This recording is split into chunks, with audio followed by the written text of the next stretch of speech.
नमस्कार, बुलेटिन में स्वागत है आप सभी का। आपके साथ हूं मैं सोनल दहिया। खबरों की शुरुआत एक बड़ी खबर के साथ करते हैं। कोरोना वायरस से जुड़ी बड़ी खबर है। कोरोना की रफ्तार ने एक बार फिर से डराना शुरू कर दिया है, टेंशन बढ़ा दी है। 24 घंटे में कोरोना के 43,654 नए मरीज सामने आए हैं। कल के मुकाबले अगर हम देखें तो नए केस करीब 14,000 ज्यादा हैं। एक दिन में कोरोना से 640 मरीजों की मौत हो गई है और पिछले 24 घंटे के आंकड़े की बात करें तो 41,678 मरीज हालांकि ठीक हुए हैं। तो ये कोरोना के ताजा आंकड़े हैं और जिस तरीके से जिस गति के साथ बढ़ रहे हैं ये कहीं ना कहीं चिंता बढ़ाने वाला भी है। पिछले कुछ दिनों से हम देख रहे थे कि कोरोना के आंकड़े स्टेबल दिखाई दे रहे थे, बहुत ज्यादा बढ़ोतरी नहीं देखी जा रही थी, लेकिन अब कोरोना के मामलों में एकदम से तेजी आई है जो कि डराने वाला है।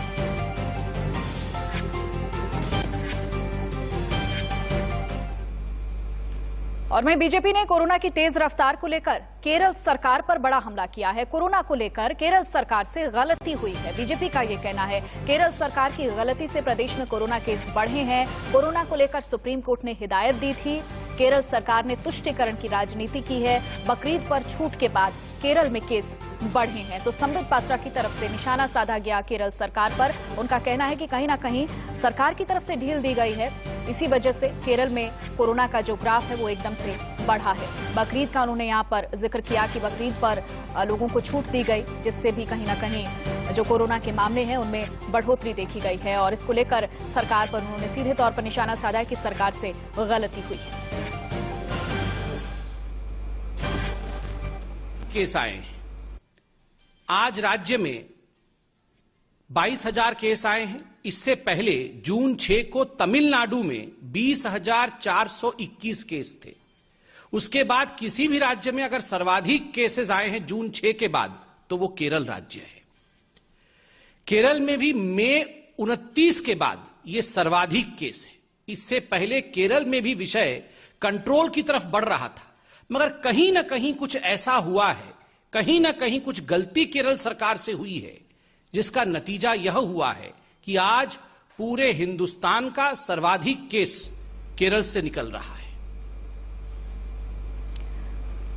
और कोरोना से जुड़ी एक और बड़ी खबर का सीधे रुख कर लेते हैं। कोरोना का नया एपिसेंटर बना है केरल। अकेले केरल में देश के 50% से ज्यादा नए मामले हैं। पिछले 24 घंटे में आंकड़ों की अगर हम बात करें तो 22,129 नए मामले सामने आए हैं। एक दिन में कोरोना से 156 मरीजों की मौत हो गई है। 1,45,000 से ज्यादा एक्टिव केस हैं। तो केरल में मामलों में लगातार इजाफा हो रहा है। कोरोना के केसेस बहुत तेजी के साथ बढ़ रहे हैं और आप इसी से अंदाजा लगा सकते हैं। जो आंकड़े निकलकर सामने आए हैं, केवल जो देश भर के 50% केस हैं वो अकेले केरल में। तो कोरोना वायरस का नया एपिसेंटर बन चुका है केरल। अकेले केरल में देश के 50% से ज्यादा नए मामले सामने आए हैं। पिछले 24 घंटे में 22,129 नए मामले यहां पर सामने आए हैं।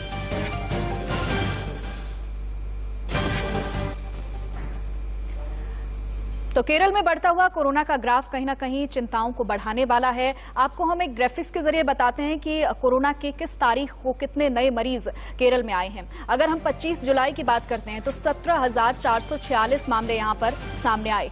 26 जुलाई की तारीख को 11,586 मामले सामने आते हैं और 27 जुलाई को 22,129 मामले सामने आए हैं। तो आप देख सकते हैं कि किस तरीके के साथ तारीख दर तारीख इन आंकड़ों में इजाफा हो रहा है।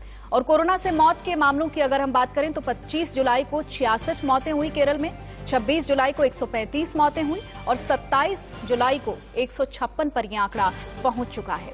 और अगर हम ठीक होने वाले मरीजों की बात करते हैं, 25 जुलाई के आंकड़े अगर हम देखते हैं तो 15,247 मरीज ठीक हुए हैं। 26 जुलाई को 14,912 मरीज ठीक हुए हैं। अगर हम बात करें 27 जुलाई की तो 13,415 मरीज ठीक हुए हैं। तो आप यहाँ ये भी देख सकते हैं कि जो ठीक होने वाले मरीज हैं उनमें कहीं ना कहीं कमी देखी गई है। तो केरल में मामले बहुत तेजी के साथ बढ़ रहे हैं। एक ग्राफ के जरिए हम नजर डाल रहे हैं। और अगर हम महाराष्ट्र के कोरोना ग्राफ की बात करते हैं तो देखिए वो भी आपके सामने है। नए मरीज अगर महाराष्ट्र में हम देखते हैं 25 जुलाई को तो 6,843 मामले यहां पर सामने आए हैं। 26 जुलाई को 4,877 मामले सामने आते हैं और 27 जुलाई को 6,258 मामले सामने आए हैं। महाराष्ट्र में कोरोना से मौत का अगर आंकड़ा देखें, 25 जुलाई को 123 मौतें हुई हैं, 26 जुलाई को 53 लोगों की मौत हुई है, 27 जुलाई को 254 लोग कोरोना के चलते महाराष्ट्र में अपनी जान गंवा बैठे हैं। ठीक होने वाले मरीजों की तादाद अगर देखें, 25 जुलाई को 5212 मरीज ठीक हुए हैं। 26 जुलाई को यह आंकड़ा बढ़ा है, 11077 पर पहुंचा है।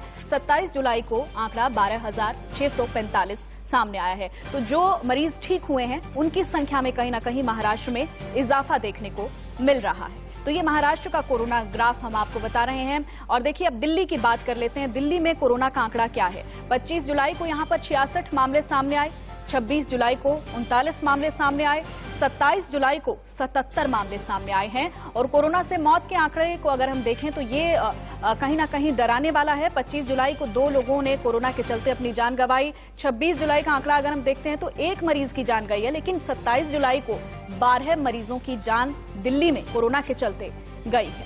तो आप ये देख सकते हैं, मौत का आंकड़ा कहीं ना कहीं बढ़ रहा है। और ठीक होने वाले मरीजों की तादाद को अगर हम देखते हैं, 25 जुलाई को 72 मरीज ठीक हुए हैं। 26 जुलाई को यह आंकड़ा अच्छा खासा दिखाई दे रहा है, 80 लोग ठीक हुए हैं। 27 जुलाई को 42 लोग ठीक हुए हैं। तो दिल्ली में भी जो कोरोना ग्राफ है, कहीं ना कहीं मौत का आंकड़ा बढ़ रहा है, ठीक होने वाले मरीजों की तादाद कम हो रही है।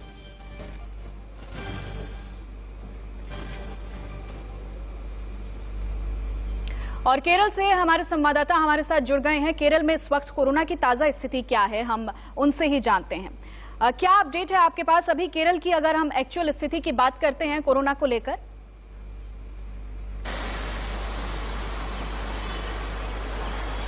जी बिल्कुल, आप देख सकते हो केरला में लगातार केसेस बढ़ रहे हैं, जिसमें पता चल रहा है कि कुछ 15 से 20 दिनों में मतलब 10,000 के केसेस ज्यादा रिपोर्ट हुए हर दिन। और क्या पता चल रहा है कि तो इंडिया में जितना 40,000 केस रिपोर्ट हुए, जिसमें से 40% केसेस केरला से रिपोर्ट हुए। और लगातार दिल्ली से भी एक कमेटी भेजा गया था, जिसमें उन्होंने पता चल रहा है कि वो लोग भी मॉनिटर कर रहे हैं और कुछ मेन जगह में भी फोकस किया जा रहा है। और लगातार जो कमेटी भेजा गया उनसे भी लगातार बातचीत चल रहा है। और केरला में भी गवर्नमेंट ने बताया कि मल्टीपल स्टेप्स एक्शन भी लिया जा रहा है। 3 कोर पैनल कमेटी भी फॉर्म किया जाए, इसमें लगातार ज़ाइका वायरस पर भी फोकस कर रहे हैं, एक तरफ डेल्टा वेरिएंट पे भी फोकस कर रहे हैं और जो कोविड क्राइसिस है उस पर भी फोकस हो रहे हैं। शुक्रिया आपका समीर राजू इस तमाम जानकारी के लिए। तो केरल से हमारे संवाददाता हमारे साथ जुड़े थे, वहां पर ताजा स्थिति क्या है वो आपने जाना। और हमारे साथ डॉक्टर्स का एक खास पैनल भी जुड़ गया है। Doctor Mohsin Wali senior consultant हैं, हमारे साथ जुड़ गए हैं। आपका बहुत बहुत स्वागत है पद्मश्री डॉक्टर मोहसिन वली। डॉक्टर नीलम मोहन हमारे साथ जुड़ गए हैं, सीनियर कंसल्टेंट हैं। सबसे पहले डॉक्टर मोहसिन वली, मैं आप ही का रुख करना चाहूंगी। देखिए, अगर हम ताजा आंकड़ों की बात करते हैं कोरोना के मामलों की, तो कहीं ना कहीं बढ़ोतरी देखी जा रही है। लेकिन अगर हम सीरो सर्वे के नतीजों पर नजर डालते हैं तो वो कहीं ना कहीं राहत भरा दिखाई देता है। आप इस मौजूदा स्थिति को कैसे देख रहे हैं डॉक्टर मोहसिन वली? हाँ, ये सीरो सर्वे का जो परसेंटेज है उसके हिसाब से केरला में मेरे हिसाब से ज्यादा डरने की बात नहीं है, क्योंकि वहां पर जो ट्रेसिंग और ट्रैकिंग हो रही है वो बहुत अच्छी तरह से हो रही है। और एक चीज होती है जिसको हम टारगेटेड टेस्टिंग कहते हैं, जिससे कि हमको हायर पॉजिटिविटी रेट मिलती है, जिसको हम TPR कहते हैं। तो केरला में जो है 9.2% के करीब पॉजिटिव टेस्ट डिटेक्ट हुए हैं, as against the total all over India 2.3। तो ये अगर हम पर मिलियन पॉपुलेशन में भी देखें तो उनकी जो संख्या है वो ज़्यादा है, 2.2 टाइम्स ज़्यादा है। और ये ज़्यादातर टेस्ट जो हैं इसमें RT-PCR से हुए हैं।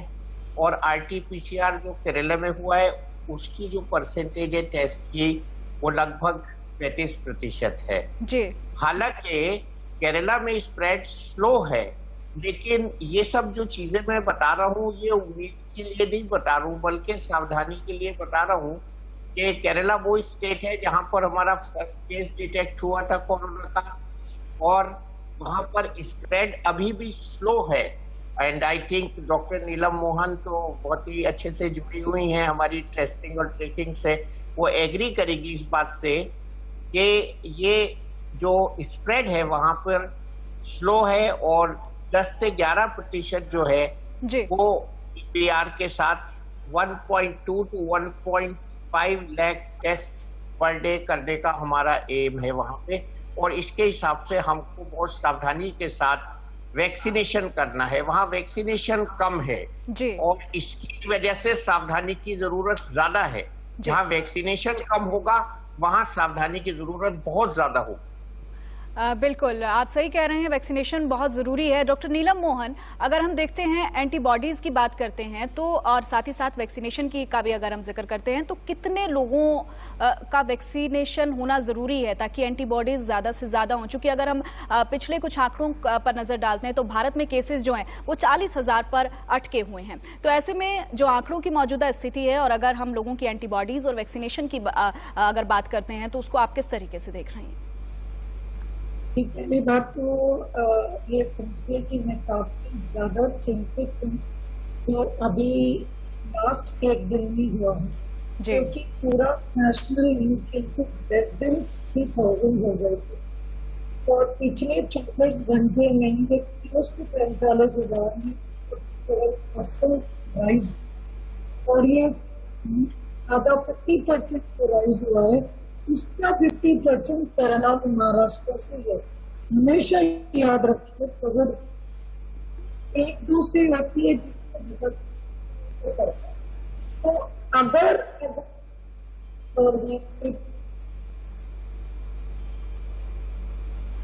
जी,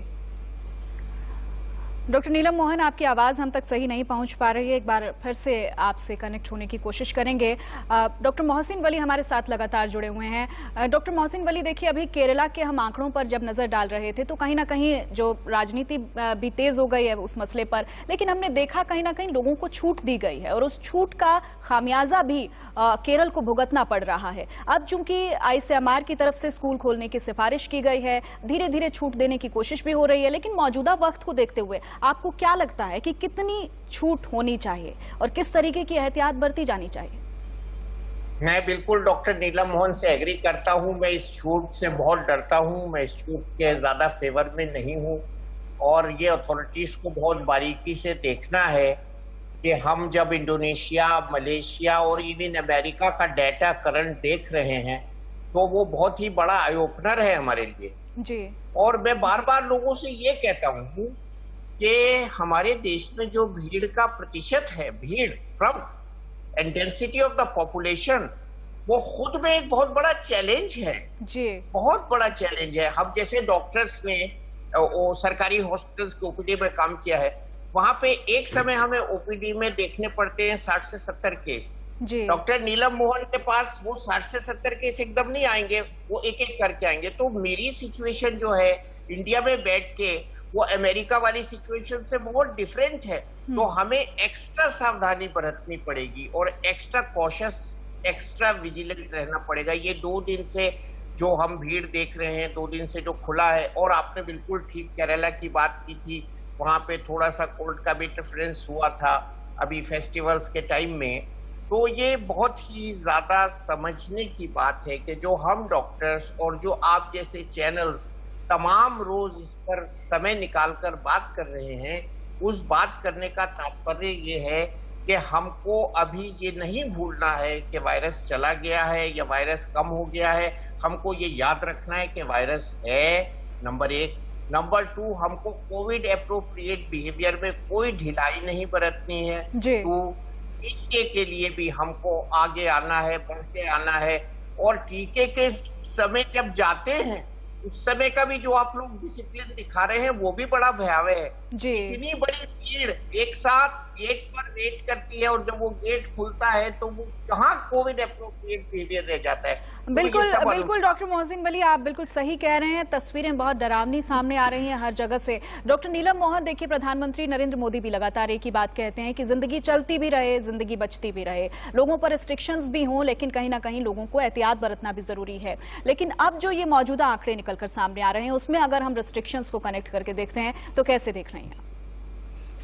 देखो, मेरे वालिद साहब ने काफी अच्छी बातें की है। मैं 3 चीज ऐड करना चाह रही हूँ कि ये केरला हो सकता है, शुरू से हम जो कह रहे हैं कि 3rd वेव आएगी आपकी अगस्त सितंबर, और यही प्रेडिक्शन थे कि फेस्टिवल टाइम्स में हमें अब जैसे केरला में 22,000 नए केसेस आए हैं, और 3 चीज करना चाहिए हमें कि उसको जो केसेस है वहां पे बहुत आना जाना ट्रैवल बिल्कुल बंद कर देना चाहिए केरला में। गवर्नमेंट को एकदम स्ट्रिक्ट हो जाना चाहिए with the protocols, punishment and all this Covid appropriate fine. जैसे दिल्ली में 2000 रुपए लग जाते हैं अगर आपका मास्क नहीं मिला है। और जेनेटिक स्टडी इमीडिएटली करनी चाहिए उन केसेस की, कौन से केसेस आ रहे हैं, क्या कोई वेरिएंट्स तो नहीं आ रहे हैं। ये 3 चीज केरला में करनी है।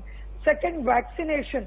अभी हमारी टोटल वैक्सीनेशन 40 करोड़ के करीब पहुंची है। अगर मैं 18 साल के नीचे छोड़ दूं तो 100 करोड़, तो 2 डोजेस 200 करोड़ में मेरे अभी 40 पहुंचे। कोरोना के मामलों में लगातार बढ़ोतरी हो रही है और ये कहीं ना कहीं चिंताओं को बढ़ाने वाला है। डॉक्टर्स का एक खास पैनल लगातार हमारे साथ बना हुआ है। डॉक्टर मोहसिन वली, डॉक्टर नीलम मोहन हमारे साथ बने हुए हैं। डॉक्टर नीलम मोहन, आपके पास मैं आऊंगी। चूंकि देखिए लगातार बहुत सारे रिसर्च सामने आ रहे हैं, लेकिन साथ ही कुछ मैथमेटिकल मॉडल सामने आए हैं। इनकी अगर ऑथेंटिसिटी की बात करें तो आपको क्या लगता है, कितने ऑथेंटिक है? नहीं, ये मैथमेटिकल मॉडल दिए थे उसके सबसे काफी नजदीक थे। उनका प्रेडिक्शन के 2-3 हफ्ते इधर उधर गए थे, बट जनरली प्रेडिक्शन है कि थर्ड वेव आएगी। लोग कह रहे थे अगस्त सितंबर। अब मुझे ये डर है कि ये केरला और महाराष्ट्र पूरे देश के लिए अब एक प्रॉब्लम ना बच जाए। इसीलिए मेरा 3 सजेशन है कि इन स्टेट्स में अभी ट्रैवल को थोड़ा रोक देना चाहिए, आइडेंटिफाई करना है क्या स्ट्रेन है, और इनकी गवर्नमेंट को बहुत स्ट्रिक्ट होना चाहिए, फाइन्स लगने चाहिए। बिकॉज उस स्टेट के लिए इतना ट्रैवल होएगा कि बाकी के स्टेट्स को नुकसान पहुंचेगा। और वैक्सीनेशन देनी चाहिए। वैक्सीनेशन से 2 फायदे हैं। क्या फायदे हैं? 1, सिवियरिटी ऑफ डिजीज और डेथ इतनी कम हो जाती है कि यूके का एग्जाम्पल दूंगी। ब्यूटिफुल बार्स बनाई थी जो यूके में थर्ड वेव के नंबर्स ऑलमोस्ट सेकेंड वेव के नंबर्स तक पहुंचे थे, लेकिन जो डेथ पर 10 मिलियन पॉपुलेशन हुई थी वो 35 से जाके 1 हुई थी।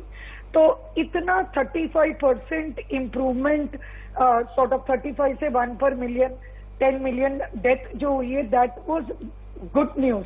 सेकेंड, वैक्सीनेशन से आपके जो वेरिएंट्स कम हो जाते हैं, बिकॉज वेरिएंट्स उन्हीं में बनते हैं जिनमें वायरस को रेप्लिकेशन का ज्यादा चांसेस मिलता है। तो अगर देश को थर्ड वेव से बचना है जिसकी पीक आई नहीं जाए, तो हमको ये 4 कदम उठाने हैं। वैक्सीनेशन की स्पीड को 5th गियर में डालना होगा, क्योंकि वैक्सीन है लेकिन लगाने वाले लोग नहीं है।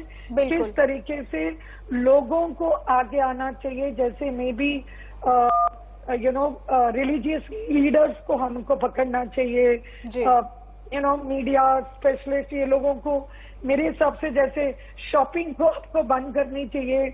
आपको तभी अलाउड है Amazon पे या इस पे अगर आपके पास वैक्सीन का कार्ड हो या डिस्काउंट हो। मतलब एक आइडिया दे रही हूँ। ये सब आपको इंसेंटिव्स देने होंगे सबको। अगर उनको वैक्सीन के बिना ट्रैवल टोटल अलाउ ही नहीं करें, अगर आपके अभी हम कहते हैं कि वैक्सीन नहीं मिली, तो कम से that will be an incentive लोगों को कि वो उसके बिना कुछ भी नहीं कर पाते हैं।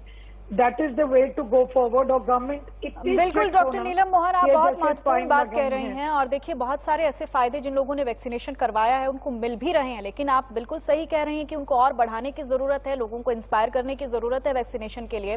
डॉक्टर मोहसिन वली, देखिए हम दुनिया भर के आंकड़ों पर अगर नजर डालते हैं तो डेल्टा वेरिएंट के केस बढ़ रहे हैं, और भारत की चूंकि हम लगातार बात कर रहे हैं, आंकड़ों पर भी बात कर रहे हैं, वैक्सीनेशन का भी जिक्र कर रहे हैं, एंटीबॉडीज लोगों में कितनी डेवलप हो गई हैं, सीरो सर्वे इसके कुछ पॉजिटिव रिजल्ट्स भी दे रहा है। लेकिन फिर भी दुनिया भर के आंकड़ों को देखें, भारत की स्थिति को देखें, तो अब हमें किस दिशा में आगे बढ़ना होगा ताकि हम कम से कम नुकसान झेलें?